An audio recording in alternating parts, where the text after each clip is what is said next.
नमस्कार मित्रांनो, मी विशाल आपल्या सर्वांचं खूप खूप स्वागत करतो. तर आपण आज बनवणार आहोत साबुदाणा खिचडी. तर खिचडीसाठी काय काय साहित्य लागतं ते बघू. शेंगदाणा पूड, बटाटा, त्यानंतर साजूक तूप, कोथिंबीर, जिरे, मीठ, साखर, हिरवी मिरची आणि लिंबू. खिचडी छान व मोकळी होण्यासाठी साबुदाणा किमान 4 तास भिजवलेला पाहिजे. त्यानंतर शेंगदाणे खरपूस भाजून मिक्सरमध्ये त्याची पूड तयार करून घ्यावी. चला तर मग आता खिचडी करायला घेऊया. सर्वात आधी कढईमध्ये 2 चमचे तूप घालू. तूप नसेल तर तेल टाकले तरी चालेल. त्यानंतर जिरे व हिरवी मिरची टाकून जरा फ्राय केल्यानंतर त्यात बटाटा घालू आणि पुन्हा फ्राय करू. 5 मिनिटसाठी जरा वाफवून घेऊया, जेणेकरून बटाटा कच्चा राहणार नाही.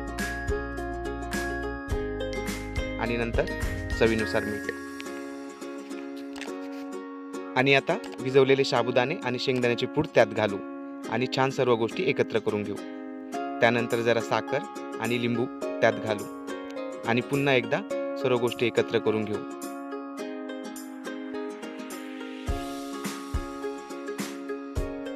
आणि नंतर कोथिंबीर.